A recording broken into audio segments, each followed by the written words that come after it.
Great. So, hi all. Welcome to the sixth episode of the iPPi Insider. We're very grateful to have Owen Reilly on for a quick session today. And the topic of our conversation will be changing the status quo within the property industry. Owen is over 18 years in the industry, 20 years in the industry, Owen. 20 years, yeah. Yeah, you wouldn't think it. So, listen, we're going to go through, how to change, how you can get ahead of the changing landscape. So, Owen, you're very welcome. Thank you, Kenneth.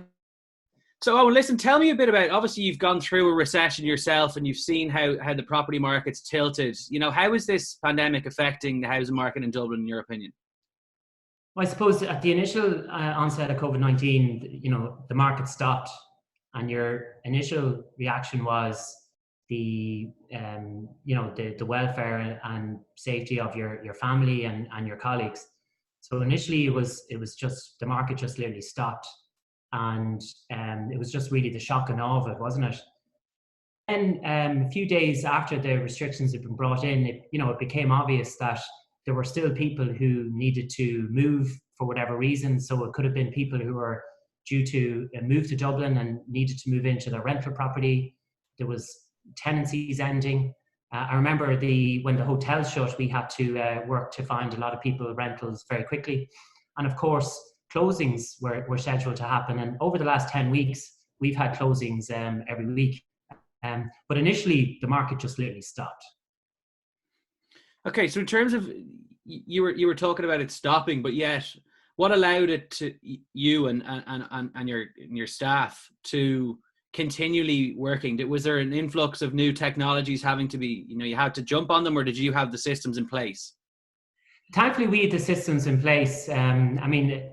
I guess, a couple of years ago, we first started doing VR tours on all of our sales properties and occasional rental properties. And to the restrictions coming in place, we did as many VR tours as we could on our rental properties. And our filing system is in the cloud. Our phone system is on the cloud. So we were essentially able to operate from anywhere. So myself and my colleagues immediately went working remotely. Okay, do you see this pandemic having an effect on innovation within the industry? I think the most striking thing from the last 10 weeks is the embrace of technology in property. It's there quite a while. There's always some leaders in this space, and a lot of agents had already invested in their digital offering. But I think the embrace of working mobily, VR tours, online bidding, online signing of leases have already come to the fore. Like, to give you an example, Kenneth, in rentals, we've had a number of tenants happy to rent a property based on the VR tour only. And one of the great things with the Matterport tours that we have is you can jump on a Zoom call like this, you can share your screen and talk the customer through the VR tour, do the digital dollhouse, show them 360 shots of the neighborhood. And then with our online passporting platform, they can load all their references securely. And once we verify those, they can sign their lease digitally. So in a number of cases over the last 10 weeks, we've moved tenants into properties where we've not actually physically met the tenant at all. So when it came to, when the lease was signed and needed to get their keys, in many cases, we just couried the keys to their existing address. Brilliant. So it's really pushed on. That's probably saved you time in terms of not having to travel. You've taken some of your overheads down there straight away. In terms of the one thing I would say about that kind of is, that kind of efficiency and saving time was staring us in the face. One of the more inefficient parts of the previous rental market, I'll talk about what the current rental market's like in a moment, is you would, to be fair, you would list a property and regularly have 20 people arriving to view the property. It's totally inefficient. In a lot of cases, the property could be unsuitable for a tenant for whatever reason. Had they done the VR tour in advance, they might have realized that. But also, we've kind of reversed the transaction. So at this stage, given we're 10 weeks into the pandemic and we have it under control, how we're operating now in the rental market is a tenant will do a VR tour initially. If they're interested, they will provide references. We will verify. And before they sign the lease, they would like to do a physical viewing. We've been we've been offering that, wearing PPE gear, but we should have been operating in that fashion before this crisis arrived. Yeah, and it's definitely sped up. Innovation is definitely sped up because of it, and I can see that with a lot of industries out there. It's really putting and what I love about what is happening, and I know I'm not saying that in a bad way, or it's actually putting back the people and it's building the relationships at the center of the business. You're giving that one-to-one interaction with an individual that they probably wouldn't have got if they'd gone up to an open house and there was 20 or 30 people there. Absolutely. And as I said, I think going forward, it's all about adding efficiencies to our business and using technology to do that, whether it's the VR tour, online passporting for the tenants, signing leases digitally. I mean, we haven't met any clients to sign paperwork for 3 years, and the same with leases. And those kind of physical meetings were necessary, and obviously for the foreseeable future, they're going to be absolutely unnecessary. And to mitigate against our staff, we'll obviously be limiting the number of physical face-to-face interaction we have to have with our clients and with our customers. But I think it's great to see the industry embrace technology in the last 10 weeks, and that can only really be good for the consumer as well. And what are your predictions on the ground? Let's just touch on the sales market first for the next 12 months, and then we can go on to the rentals soon after. Well, I mean, it's obviously very early to say what impact all of this is going to have on the market. But in general, what happens in the economy is mirrored in the market. If you look at the last 10 weeks, Kenneth, initially we had a lot of sales fall through. A lot of those sales were with investors, but there was a number of sales with owner occupiers as well.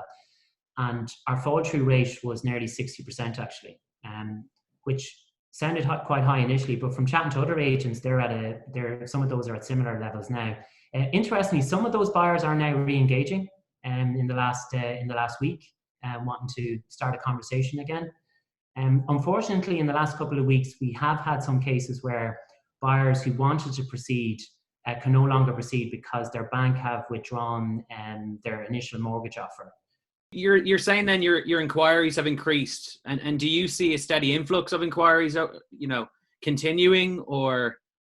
Inquiries have increased week on week. I mean, during the height of the crisis, so to speak, we still had sales inquiries coming in, and we still had people who needed to buy because they've sold their existing property. In the rental market, inquiries week on week are getting stronger, and I think the rental market will prove to be resilient. But to answer your earlier question, I do think it's going to be a buyer's market for the rest of the year. No doubt it would be. I mean, if you've got, the market has turned, and you've got. Do you see more agents turning to act on the buyer's behalf, or how do you envision that? It's quite foreign, and there's probably only a handful in Ireland at the moment. In terms of buyer agents? Yeah, to act as a buyer's, for the buyer, and you can then act and potentially start getting retained by the buyer, or. Yeah, that market is definitely growing, particularly with overseas buyers. But we've seen an increase in inquiries from that type of buyer over the last few weeks, and mainly from investors who are going to be looking for value, but also from some families who are moving here later in the summer, perhaps not arriving when they thought they were going to arrive. And there's obviously no substitute for local expertise. So I would see buyers availing of that service more, because given it is going to be a buyer's market for the rest of the year, I think there will be value for buyers. Absolutely. You just need to go and find it and then get the right advice on the price. Yeah, as opposed to trying to list stock undervalued, I don't see why they wouldn't act and find them deals. It's difficult, and I don't know how it hasn't been grasped up quicker, because you look at the UK, you look at the States, Canada. There's a huge amount of buyers reps, and there's a good bit of money to be made, because it's not your fixed, 1.5%. You can give them options, 25% of the amount saved off asking, 2% on completion, and you can even get a retainer in some cases. Do you sift? Yeah, go ahead. We actually offer an hourly service, which is totally transparent. Very good. So In terms of seeing this, we're slightly going on to the next topic of, do you see a shift in the high street model at the moment? Given that everyone's working from home, they're working remotely, they're trying to gain more exposure online. Where do you see the model moving to? I still think there's a place for a high street office. I think obviously a lot of firms now are going to look at their cost base, and bricks and mortar is one of the highest cost base. Perhaps there might be less of a need to have multiple branches in the same postcode, for example. So it might become more, say, regional. You might have a branch serving South Dublin, city centre, and North Dublin, perhaps. There's no substitute for local expertise. And I think to have local expertise, you need to work in the neighbourhood. Ideally, you need to live in the neighbourhood. Property markets can change from street to street. Values can change from street to street. And I think that kind of expertise is going to be even more important now going forward, because in general, agents aren't just selling the property, they're selling the neighbourhood, they're selling the lifestyle. And I think you need to work or live in that neighbourhood to understand that. Where do you see, let's say, the agents that have left or have been let go from these bigger companies? Where do you see them going? Where do you see the fit for them? The market will bounce back. I think I mean obviously there's going to be an initial period in the sales market where there might be a standoff between vendors and sellers. And obviously one big challenge for the industry now is how are we going to do physical viewings on properties that are occupied? And let's face it, we're not going to be able to do that until next month, possibly the month after that. Viewings on vacant properties is fine. But to answer your question, I think it's a great time for some agents to consider going out on their own, perhaps. For those agents, perhaps initially they don't need a bricks and mortar location. They can work from home and go online. But I still think there's a place for high street in terms of presence in a neighbourhood, expertise in a neighbourhood, branding in a neighbourhood. And I think a lot of agents want to feel part of a team in an office environment close to amenities. Okay, so do you see, a lot of the hybrid companies, let's say in the States, where the agent's getting, 70, 80%, do you not see that coming into Ireland at any stage?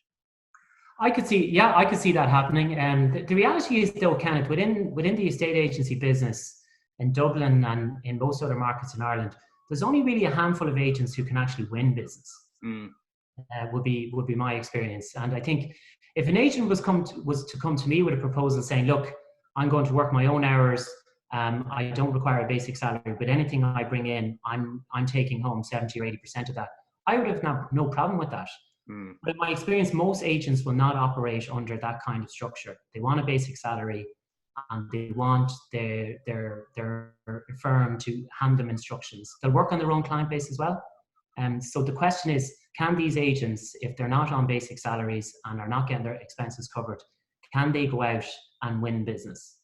And in my experience, there's a lot of agents who think they have a client base, think they will get business, but then realize that actually the people they thought were their clients are actually clients of their firm. It's a really interesting subject, and it's something I'm constantly, looking at how Ireland will move towards more, a hybrid online style model.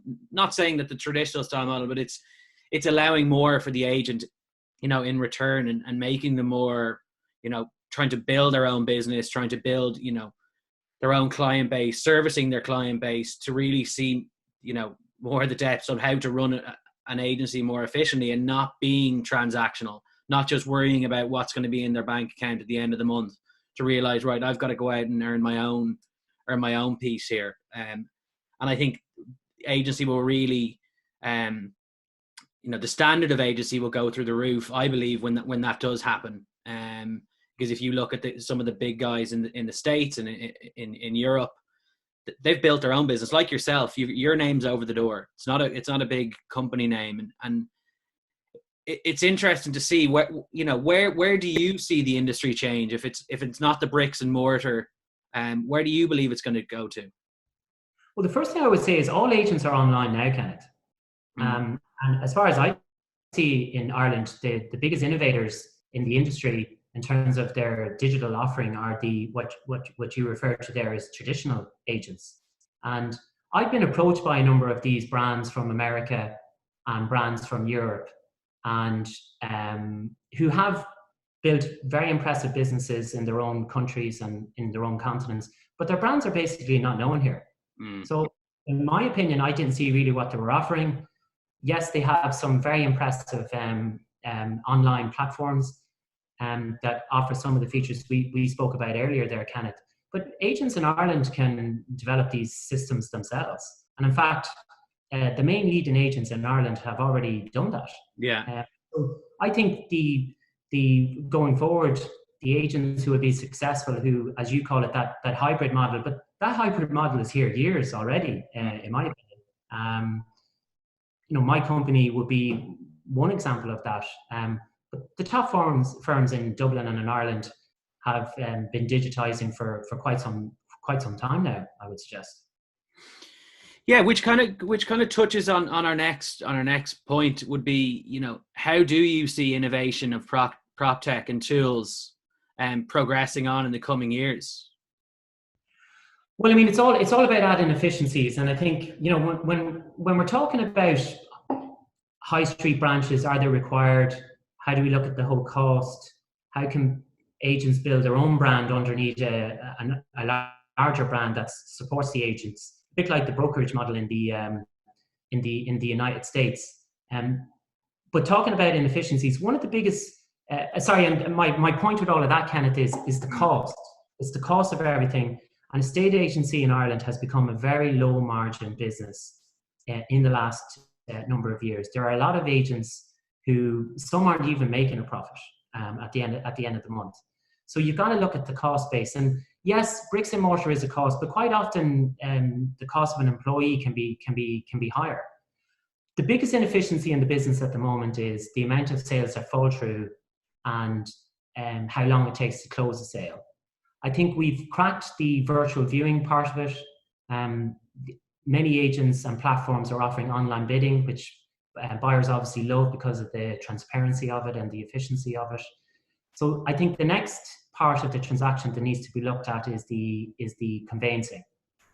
And I think that's what the industry and all the stakeholders, the agents, the solicitors, the law society, the banks, we need to digitize that whole process and make it more efficient. And I think we also need to reverse the transaction in some ways, in that personally I think we've got to do less subject to contract sales, subject to survey, subject to changing your mind. One of the reasons, if you look at our fall through rate over the last 10 weeks, a good number of those sales that fell through should have been signed up and closed a long time ago. Some of ththose sales were agreed at the end of last year. So there's no reason why with these platforms that are available that all the documents the buyer requires in their solicitor, be it the contract, the mud requisitions for the block, certs of compliance for plan permission, there's no reason that can't all be made available up front. And there's no reason we can't move to a kind of a binding private treaty sales process. And we're about to roll out that in a couple of our new listings over the next couple of weeks, where we'll be making all that information available to the buyer up front. And once they review all of that, we would hope by the time they're making a bid and we're accepting it, that they've immediately bought the property. And I think that's the one thing the industry needs to focus on now, that kind of efficiency, that kind of speed. So in terms of how do agents really, move forward together and not get left behind with the tech that we've spoken about today? You're talking about something there, and it's a really great point, is that you're doing it, but not a lot of agents are doing it. And not, how do we move together within the Irish industry to support, let's say, agents who wouldn't have a ton of listings or... Well, I think we all know now it's not just in property, in a lot of industries, it's now digitize or die, be online or die. And I think the estate agency business in Ireland is a very, very competitive business. But there is one area, I mean, obviously a Protech war broke out a couple of years ago between some of the agents, and, my Protech's better than your Protech. and there's kind of a race war that costs a lot of money. One way to bring the industry together and kind of take control of the market and make the market more efficient for everyone, the agents, all the stakeholders, but particularly the consumer, is an agent portal. And so I and some other agents have formed a group called the Irish Estate Agent Cooperative. And the main goal of that group is to develop an agent-backed portal that will offer all the suite of Protech tools, Kenneth, we've spoken about during our conversation, that will digitize the whole property transaction, increase margins for agents, by cutting out some of the inefficiencies, like the amount of sales that are falling through, how long it takes to close a sale.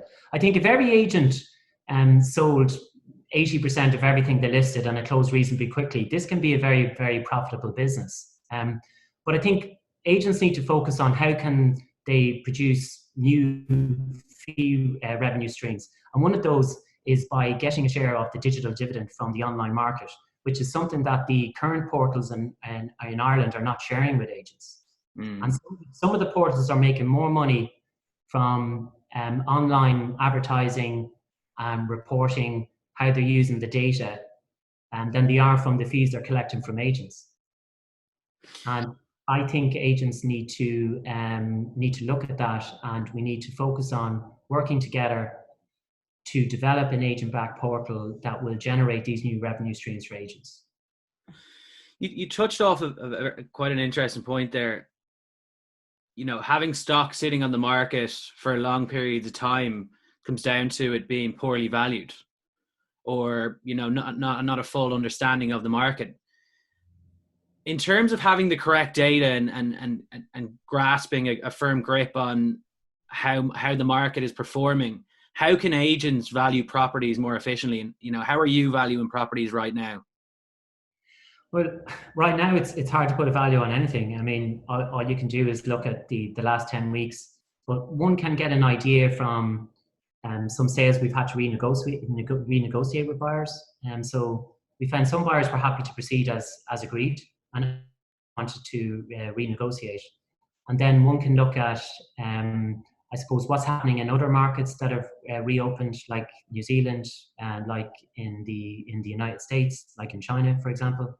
And I guess you also have to look at what kind of inquiries that are coming in and the conversations with buyers. And a lot of buyers now are wondering, you know, what value is there? How long is on the property on the market? What will the vendor, what will the vendor consider?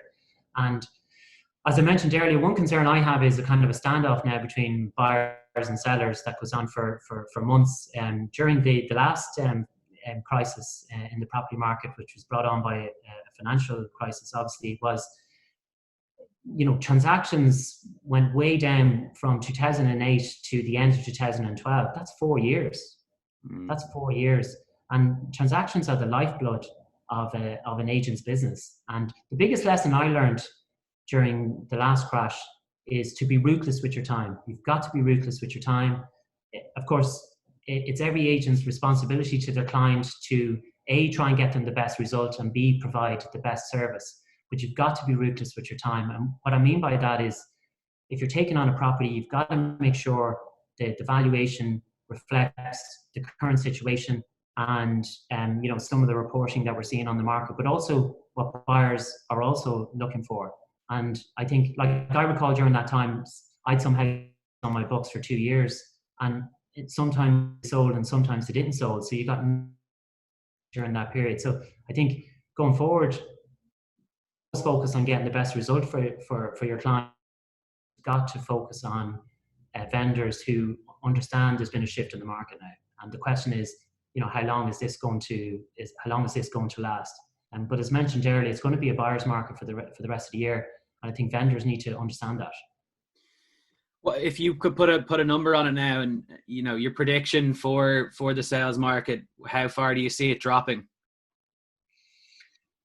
I think it's too early to say. I mean, there's no shortage of reports coming out about what they think is going to happen next. But the market's not coming out of this unscathed. So I would say, you know, in the short term, it's going to be at least 5%. I would suggest. After that will depend on what's happening in the economy. Just on the last topic, we won't take any more time. What would your last bits of advice be for agents? And I know we discussed it at the start of the call. In really kind of coming together. I think you've got to digitize. You've got to work smart. I mean, some initiatives we've brought in straight away is that no longer will we have colleagues driving into work, spending an hour in rush hour traffic. We're going to work smart. I think team members will work from home when they think they should work from home, and come into the office when they think they should come into the office. I think, as I mentioned there, I think agents have to be ruthless with their time and focus on transactions and taking on properties that will sell or will rent. And I think there's a tremendous opportunity now for the industry to come together, support the agent co-op, and make a agent portal happen for all the reasons I mentioned earlier. I think it's in every agent's interest to take control of the online market, because whoever controls on the online market is going to control the transaction, and whoever controls that is going to control the market. There's tremendous opportunities for agents to add efficiencies to their business, save on costs, and increase profit margins by making sure an agent portal happens. Very good. Well, listen, Owen, thank you very much for your time. We really appreciate it. I'll put your details below in the about section. And listen, best of luck for the coming months. I'm sure we'll speak soon. Thank you, Kenneth. Thanks very much for inviting me on. Thank you. Have a good day. Cheers, Owen. Thanks very much. Bye-bye.